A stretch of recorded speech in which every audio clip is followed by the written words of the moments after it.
لا يذكر لهذا اليوم اسما، ولا يستطيع أن يدعو حيث وضع الله من الشهر والسنة، ولا يستطيع أن يذكر هذا اليوم بعينه. وهي قصة طه حسين، واللي هتتاخد من أول ما كان صبي لحد ما بقى طه حسين، واللي كانت عليها في تالتة ثانوي ومكررة علينا، بس كان مكرر منها الجزء الأول والتاني وهي 3 أجزاء. ملحوظة أن الأديب طه حسين كان متردد إن هو ينشر قصته، بس بيقول الناس ألحت عليه يعني، ومن التفاصيل اللي هي فيها دي وانت بتدرسها هتزعل لما ألح عليه، لأن فيها تفاصيل كتير قوي وممكن تكون أغلبها تافهة. المهم نرجع لليوم اللي بيوصفه الكاتب، واللي بيقول إن هو لا في الفجر لا في العشاء. طب ليه هو بيقول كده مع إنه ما كانش بيشوف؟ وطه حسين ما كانش بيشوف علشان هو اتولد أعمى، بس هنعرف هو ما كانش بيشوف ليه. بيقول لك يعني علشان هو وهو ماشي جاله هوا برد، ما كانش في شمس، فاحنا كده بقينا بالليل بالذكاء يعني.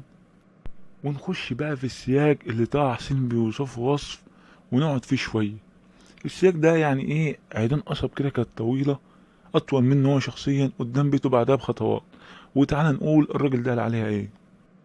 ركز معايا يا ابني، عشان لو غلطت أو قلت حاجة بالعكس ممكن تسقط فيه. السياج دي ما كانش حد شخص كده يعرف يعدي من وسطهم من كتر ما هم لازقين في بعض.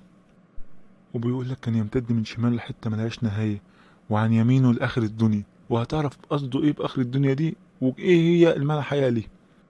وطه حسين كان بيحسد حد ان هو بيعدي بين السياج وبينط عليها وهي الارانب، وكان اللي هو بيقول هي بتعدي علشان تاكل نبات وهو الكرنب، وانا بصراحة معرفش اعرف منين ولا ده هيفيدنا في ايه، بس نكمل الحكاية.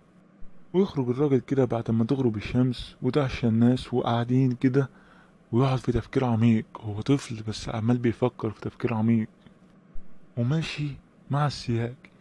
يلاقي في شماله كده صوت الشاعر بيرد، والناس كلها قاعدين حواليه، ويتردد في نغمة عذبة أخبار أبي زيد وخليفة دياب. والناس قاعدة زي الفل وبتسمع وسكت، لحد اما تلاقي ايه، عارف انت، زي عندنا هم قاعدين بيتناشفوا كورة كده، ده مضايق ده، فيقعدوا يستفزوا بعض ويتخانقوا ويتضايقوا ويتناقشوا مع بعض، فالشاعر يسكت لحد ما يسكتوا. واول ما يسكتوا يقوم هو متكلم تاني وقال نفس الكلام، ويعني ايه دوخيني يا لمونة يعني ايه. عارف انت لما المدرس يبقى عنده اخلاق شويه فيسكت ويقوم قايل ايه، انا هفضل ساكت لحد ما يلاقي ايه العيال تسكت، كده يعني. هو مثال مش علاقه بس معبر. بس طه حسين هو سامع الناس وسامع الاحاديث دي، هو متضايق كده. ليه بقى متضايق؟ ايه اللي مضايق طه حسين؟ ان اخته هتيجي ايه تقول له يلا عشان نطلع يا طه، يقول لها طب ما تخليني اقعد شويه، لا، فتقوم شداه فمرضاش ايه يسيب طه حسين بيوصف نفسه في مشهد زي ده زي السمام، نبات ضعيف يعني كده سهل المتناول يعني، تعالى هنا تيجي روح هنا تيجي، شالته بقى في دقيقة يعني. طب هي بعدها اكيد بترميه يعني على السرير وتسيبه؟ لا، هي كانت بتديه على فخد امه وتديله قطرة، هي ما كانتش بتنفعه، لا بالعكس كانت بتأذيه اكتر، لان كده كده كان فقد بصره يعني، فان هي تعمل كده ما منوش فايدة. وكان طه حسين مأذي وما بيتكلمش عشان جملة هو قالها وعملها طول القصة دي: لا يريد أن يكون شكاء بكاء كأختي الصغيرة. وبعد كده أخته تاخده تحطه في زاوية في البيت، وعليها حصيرة والحصيرة عليها الحاف، واللحاف عليها طه حسين، وطه حسين على الحاف كمان، وتنيمه، والواد قاعد زي أي طفل قاعد بيزن. فإيه، يقوم واخد ودنه كده ويقوم جاي نشوف الشاعر لسه بيقول ايه، فاهمني يعني؟ ده زي مثلا ما تمنع طفل من الموبايل بس هو مش عايز يسيبه، والنوم يغلبه، وبعد كده يصحى يلاقي اخواته اللي هم يعني ولاده وبنات يعني، وهو قاعد كده خايف، يقوم جايب الغطا على وشه. لان ده حسين زي اي طفل يعني، ممكن بيقول يا ابو زعبع والحاجات دي، فايه قال لو هو هيطلع وشه او اي طرف في ايده او رجله من على اللحاف، هتلاقيه على طول ايه، عفريت لبسه من العفاريت اللي هي بتطلع بالليل ديت وبتستخبى بالنهار.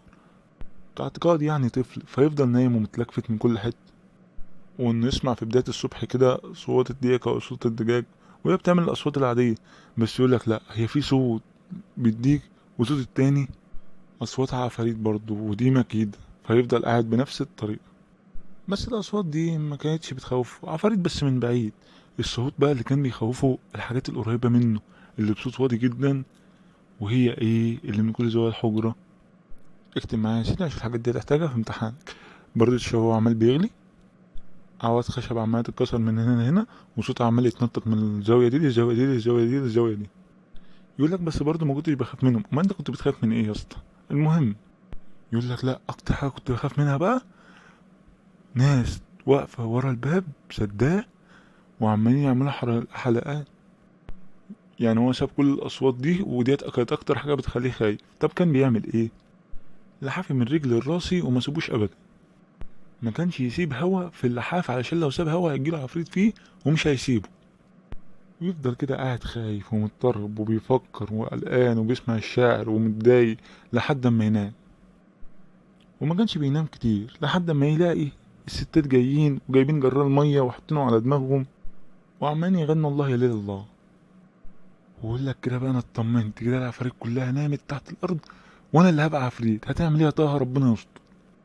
ويصحى طه بصوت عالي يغني اللي سمعهم الشاعر، ويصحي اخته واخواته كلهم، ويقعدوا بقى ايه في زعيق ملوش اول من الاخر لحد اما الشيخ يقوم علشان يتوضى ويطلب الابريق علشان يتوضى، ويصحى يفطر ويشرب القهوة ويقرأ قرآن ويقوم نازل على عمله. وبعد ما ينزل طه يعمل نفس اللي كان بيعمله قبل ما ينام. ويقول لك بقى كله يتلخبط ويترمي على الماشية مع الناس اللي ماشية، يعني اللي هو يحدث تقريبا كانوا بيلعبوا يحدفوا فرح على بعض. وكده الفصل الأولاني من القصة خلص.